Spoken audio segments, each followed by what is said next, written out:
maju adalah bangsa yang memberikan perhatian yang cukup pada pengembangan kualitas manusia. Saya ingin menggunakan istilah pengembangan kualitas manusia. Karena tidak dipandang sebagai sumber daya. Karena begitu kita menyebut manusia sebagai sumber daya, maka kita tempatkan manusia sebagai faktor produksi saja. Kita menempatkan, dikembangkan untuk dia hidup di dalam satu mekanisme pasar di mana dia akan kontribusi. Karena itu pengembangan kualitas manusia, dan dalam literatur sudah tahu, kita selalu menyebut human development. Sudah tidak lagi menyebut istilah human resource development, human capital. Bahkan sekarang kita sudah tidak lagi bicara semata-mata soal human development, tapi sudah sampai pada fase social capital. Karena bukan pribadinya, tapi kelompoknya. Tapi kembali ke tadi, Bang Karni. Indonesia ke depan perlu memberikan perhatian amat serius pada peningkatan kualitas manusia. Dan itu bukan hanya soal sekolah, itu bukan hanya soal guru, tapi ini soal keseriusan rumah tangga, lingkungan pada masalah pendidikan. Perhatian paling besar harus diberikan pada pendidikan. Bang Ani, yang berada di tempat ini adalah yang mendapatkan keterdidikan. Bukan bicara sekolah, tapi keterdidikan. Yang jadi pembelajar, mereka yang berada di sini. Naik mobil, yang duduk di depan nyetir dengan duduk di belakang, bedanya apa? Keterdidikan. Keterdidikan jadi kunci. Jadi saya merasa ini perlu jadi perhatian amat serius, dan kepala daerah punya tanggung jawab bicaranya soal pendidikan. Karena di sana wewenangnya. Itu nomor satu. Kemudian yang kedua, Bang, terkait dengan Indonesia masa depan. Ini tadi saya perhatikan lagunya God Bless ini, sampai saya catat di sini nih. Pas betul. Ada kalimat tadi tentang rumah kita. Haruskah kita beranjak ke kota yang penuh dengan tanya? Ya kan, itu kalimatnya itu dari Ahmad Albar tadi. Faktanya seluruh dunia mengalami urbanisasi. Masa depan itu di kota. Indonesia tahun 60 yang tinggal di kota hanya 15%. Tahun 60. Tahun 2010 menjadi 50%. Untuk pertama kalinya dalam sejarah Indonesia lebih banyak penduduk tinggal di kota daripada di desa. Hari ini 56%. Tahun 25 diperkirakan 60%. 60% akan tinggal di kota. Karena itu, begitu bicara Indonesia masa depan, maka tadi saya katakan nomor satu kualitas manusia, yang kedua adalah soal di mana manusia ini berada.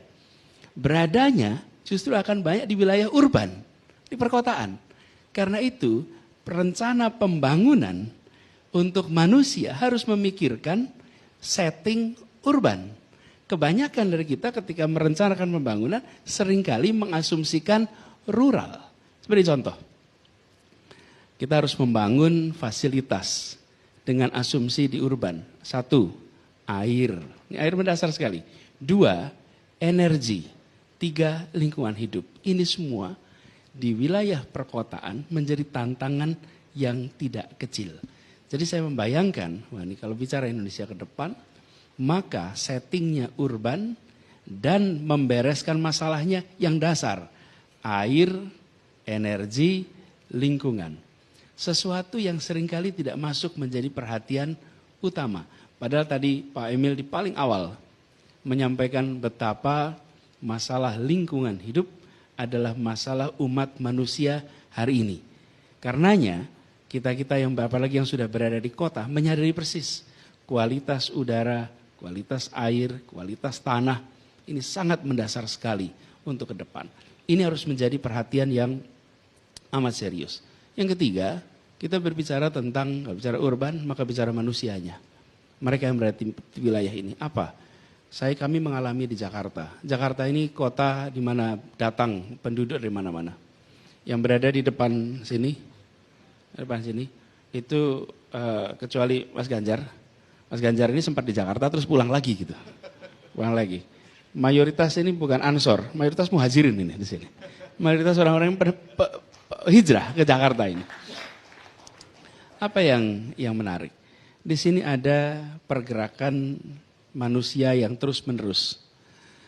Indonesia ke depan mobilitas pergerakan orang tak lagi bisa mengandalkan kendaraan pribadi, tapi harus mulai mengandalkan kendaraan umum.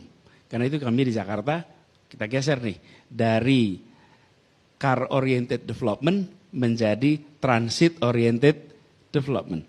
Di mana kendaraan umum itu menjadi bagian dari keseharian. Di sisi lain, seringkali kita generasi baru ini menempatkan kendaraan sebagai bukan alat transportasi, tapi alat unjuk prestasi. Jadi kendaraannya apa, itu prestasinya apa. Sementara kendaraan adalah alat transportasi yang sedang didorong rame-rame, dan semua kota maju modern pasti akan mengandalkan transportasi umum massal. Kami di Jakarta dorong itu. Alhamdulillah, ini sebagai ilustrasi, di tahun 2017, per hari di Jakarta ini dari 10 juta penduduk,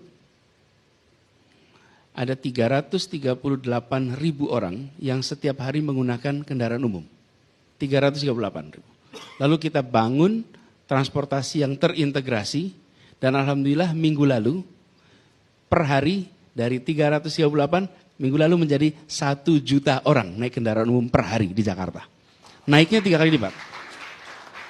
Ini menjadi penanda bahwa warga sudah mulai menggunakan moda transportasi umum, mencirikan masyarakat urban modern di mana mobilitasnya menggunakan fasilitas umum, yang artinya mengurangi beban jalan, mengurangi kemacetan.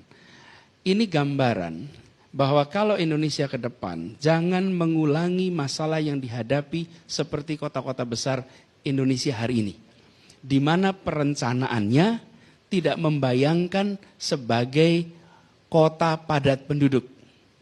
Urbanisasi akan terus terjadi. Diproyeksikan Bang Ani di tahun 2050 itu 68% penduduk Indonesia di kota. Jangan sampai Indonesia masa depan perencanaan pembangunannya mengulang apa yang dulu kita alami. Contoh saja soal air tadi. Di Jakarta ini salah satu tantangan adalah air bersih. Kenapa? Karena ketika kita merencanakan pembangunan, asumsinya tinggal di desa. Kalau tinggal di desa itu tidak usah dipikirin air oleh pemerintah. Setiap orang bisa bikin sumur, setiap orang akan dengan mudah dapat air.